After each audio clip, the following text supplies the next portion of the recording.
तो चलिए बिना किसी देरी के आज के इस एक्सप्लेनर में सीधे डाइव करते हैं। आज हम आर्टिफिशियल इंटेलिजेंस यानी एआई की परतों को कुछ इस तरह खोलेंगे कि हर एक बेसिक कॉन्सेप्ट बिल्कुल साफ हो जाए। हमारा मकसद एक ऐसा प्रैक्टिकल और step by step road map तैयार करना है जो बिल्कुल शुरुआती कॉन्सेप्ट से लेकर आज के सबसे एडवांस टूल्स तक हमारी समझ को पक्का कर दे। इस सफर में हम इन 6 खास पड़ावों से गुजरेंगे। सबसे पहले एआई का बिगिनर रोड मैप, फिर रूल बेस्ड और मशीन लर्निंग के बीच का फर्क, उसके बाद क्लासिफिकेशन और रिग्रेशन मॉडल्स, फिर डीप लर्निंग में इमेजेस कैसे काम करती हैं, जेनरेटिव एआई के मॉडर्न टूल्स और आखिर में वो सबसे ज़रूरी कोर स्किल्स जो एआई में महारत हासिल करने के लिए चाहिए। तो चलिए आगे बढ़ते हैं। पहला हिस्सा, the AI beginner road map, mapping the territory. देखिए, सबसे पहले इस बात को एक्सेप्ट करना होगा कि एआई अब किसी साइंस फिक्शन फिल्म का हिस्सा नहीं है। फेशियल रिकॉग्निशन से अपना फोन अनलॉक करने से लेकर नेटफ्लिक्स पर अगली क्या सीरीज देखनी है, ये सब कुछ आर्टिफिशियल इंटेलिजेंस के एक बहुत बड़े छाते के नीचे आता है जो इंसानी दिमाग की नकल कर रहा है। इसे समझने के लिए चलिए एक विजुअल की कल्पना करते हैं जहां चीजें एक के अंदर एक छिपी हैं। सबसे बाहर का बड़ा घेरा है एआई, जो एक बहुत ब्रॉड कॉन्सेप्ट है। उसके ठीक अंदर आता है मशीन लर्निंग, जो सिर्फ डेटा से सीखता है। उसके भी अंदर गहराई में है डीप लर्निंग, जो सीधे हमारे दिमाग के न्यूरल नेटवर्क से प्रेरित है। और बिल्कुल केंद्र में है जेनरेटिव एआई की वो जादुई दुनिया जो पुराना दोहराने के बजाय बिल्कुल नया कंटेंट क्रिएट करती है। दूसरा हिस्सा, rule based versus machine learning, the first fork in the road. जैसे ही कोई इस एआई की दुनिया में कदम रखता है तो सबसे पहला बड़ा मोड़ यहीं आता है। ये क्लासिक प्रोग्रामिंग और मॉडर्न मशीन लर्निंग के बीच का सबसे बुनियादी फर्क है। ये सच में बहुत दिलचस्प है। एक तरफ वो पुराने रूल बेस्ड सिस्टम्स हैं जहां इंसानों ने खुद एक एक नियम और लॉजिक लिखा है, जैसे हमारे घरों के एसी में इस्तेमाल होने वाला फजी लॉजिक। और दूसरी तरफ है मॉडर्न मशीन लर्निंग, जहां हम मशीन को कोई नियम नहीं बताते, मशीन को बस ढेर सारा डेटा दे दिया जाता है और वो खुद ब खुद अपने नियम और लॉजिक बना लेती है। और इसीलिए मशीन लर्निंग पूरी तरह से इन 2 खास चरणों पर टिकी है। पहला है ट्रेनिंग, जहां मशीन पुराने ऐतिहासिक डेटा से पैटर्न्स को पकड़कर एक मॉडल बनाती है। और दूसरा है इन्फेरेंस, जहां उसी तैयार मॉडल का इस्तेमाल करके बिल्कुल नए डेटा पर सटीक भविष्यवाणियां की जाती हैं। तीसरा हिस्सा, classification versus regression models, navigating the highways.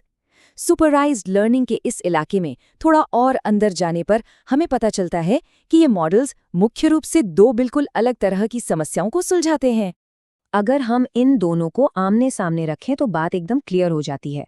Classification का काम है डेटा को एक फिक्स्ड कैटेगरी में डालना, जैसे जीमेल का फिल्टर जो तय करता है कि कोई ईमेल स्पैम है या नहीं।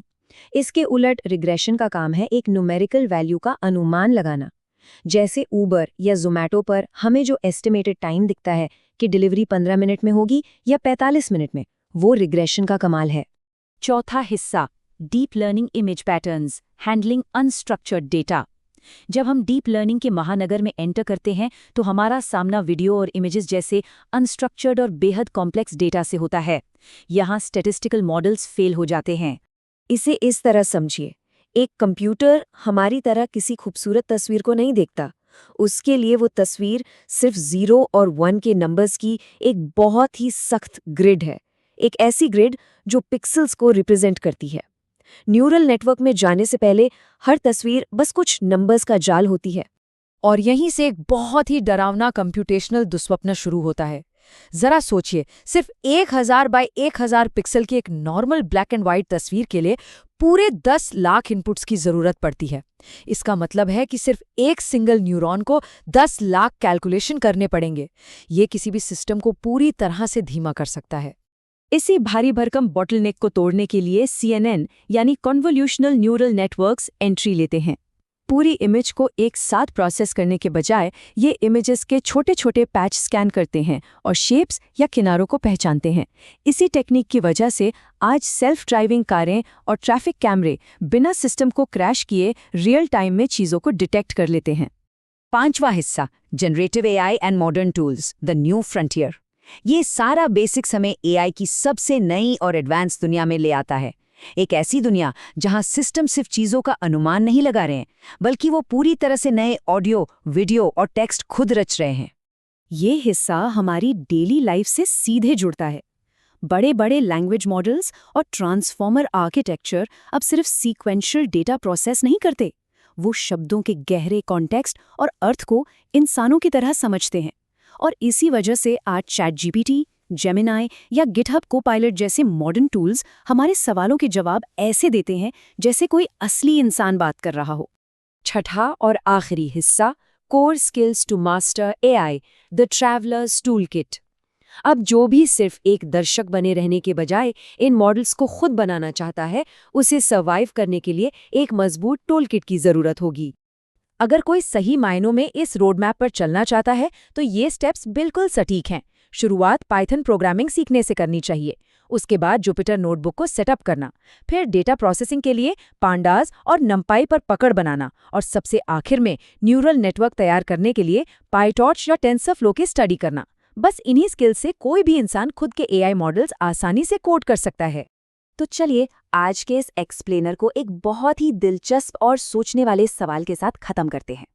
अगर मशीनें आज इंसानी नियमों पर चलने से लेकर दुनिया का अनुमान लगाने और अब बिल्कुल नई दुनिया खुद जनरेट करने तक विकसित हो चुकी हैं, तो क्या होगा जब वो खुद अपने एल्गोरिदम डिजाइन करना शुरू कर देंगी? उम्मीद है कि ये सवाल हर नए सीखने वाले को अपने कंप्यूटर पर जुपिटर नोटबुक खोलने और इन सवालों के जवाब खुद खोजने के लिए एक्साइट करेगा। सीखने का ये सफर ऐसे ही जारी रखिए।